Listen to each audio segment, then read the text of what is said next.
Spring is here, and the deals are hotter than ever at Shack Shop. Turn heads with stunning bikinis, now on sale.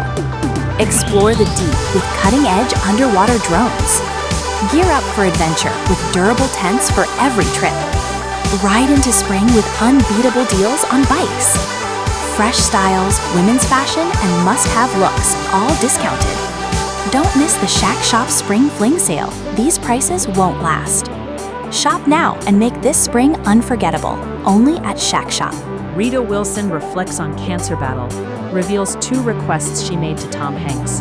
New York.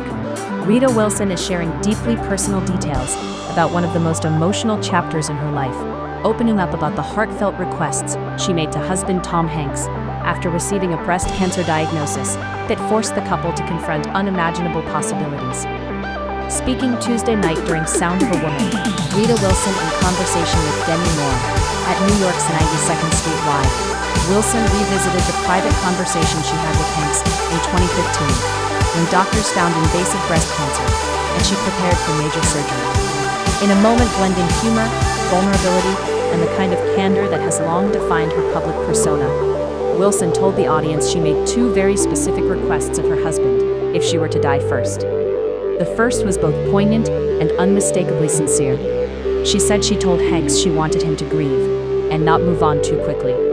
Wilson recalled telling him she would want him sad for a very, very long time, a remark that drew both laughter and emotion from the crowd, but also underscored the gravity of the fears she was facing at the time.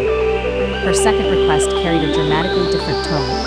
Rather than wanting sorrow to define her memory, Wilson said she told Hanks she wanted a celebration.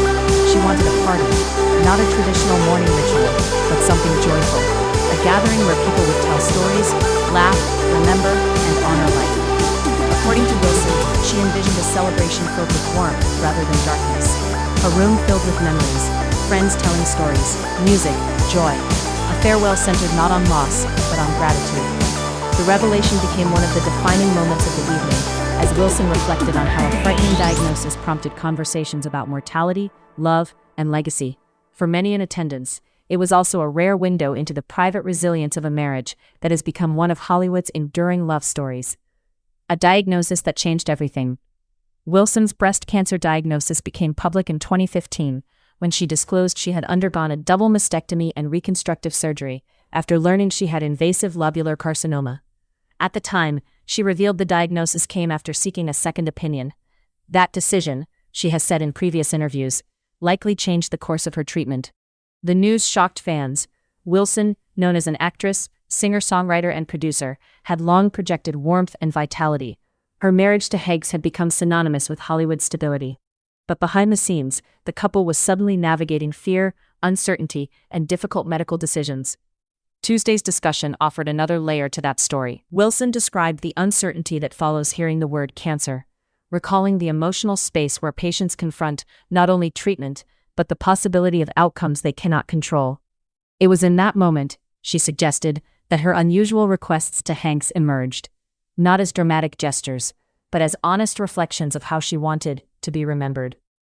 The conversation that became a song. Wilson also revealed that the exchange with Hanks eventually inspired one of her most personal songs. Her 2019 track, Throw Me a Party, grew directly out of that conversation, she said. The song, both playful and reflective, imagined celebrating life while still living it, refusing to wait for joy until after death. Its lyrics and spirit mirror the philosophy Wilson described on stage: celebrate now, gather now, love now. Rather than treating mortality as taboo, the song turns it into something surprisingly life-affirming. For Wilson, the song became both creative expression and emotional processing. Music, she suggested, allowed her to transform fear into something communal and uplifting. That approach has become a recurring theme in her public reflections on survivorship. She often speaks not only about surviving cancer, but about learning to embrace gratitude in a deeper way afterward. Tuesday's audience saw that firsthand. At one point, after discussing the diagnosis and years since treatment, Wilson smiled and summed up the present moment with a simple declaration: "I'm here." It drew applause and laughter, and by many accounts, tears. A marriage built for hard moments. Wilson and Hanks have been married since 1988, a rarity in an industry often associated with short-lived relationships. Over nearly 4 decades, they have weathered careers, parenthood, public scrutiny, illness, and global fame. But Wilson's latest revelations highlighted how deeply serious conversations had shaped that partnership. Even in discussing death, there was humor. Even in discussing fear, affection. That balance has long been part of how the couple presents itself publicly. Their relationship has often appeared grounded, not in Hollywood spectacle, but in friendship. Those close to the couple have frequently described a marriage built on loyalty, humor, and resilience. Wilson's comments appear to reinforce that image.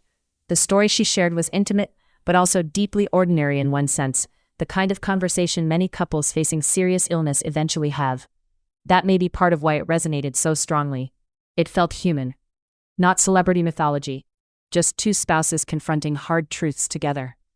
10 years cancer-free. Wilson's reflections come as she continues marking a major milestone in her health journey. Last year, she celebrated 10 years cancer-free. She commemorated the moment publicly with a deeply personal social media post expressing gratitude and acknowledging the emotional complexity of survivorship. She noted the experience had not been linear. There were highs and lows, fear and relief, moments of confidence and moments of vulnerability.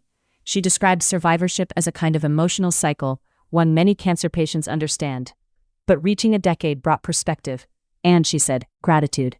Wilson has often used those moments, not simply to reflect on herself, but to encourage others undergoing treatment. That continued this week. While recounting her own story, she also spoke broadly about those currently facing illness, offering support and recognition. It reinforced how much her cancer journey has become part of her advocacy. Why the story resonated. Part of the attention surrounding Wilson's remarks stems from their emotional honesty. Celebrity interviews often stay polished. Wilson's comments did not. They moved fluidly between humor, mortality, and tenderness. That authenticity struck a chord. Her request that Hanks be sad for a very long time carried a joking edge, but beneath the laughter was a profound truth, a desire to know one's life mattered deeply. Her request for a party revealed something equally profound, that remembrance could be joyful, that death conversations need not be defined only by sorrow. In an era when discussions of illness and grief are often sanitized or avoided, Wilson's openness felt unusual, and perhaps necessary. A broader conversation about survivorship. Wilson's remarks also tap into a broader cultural shift around survivorship. Increasingly, public figures are speaking more candidly about cancer, treatment, and life after diagnosis. Those conversations are reshaping how audiences think about illness.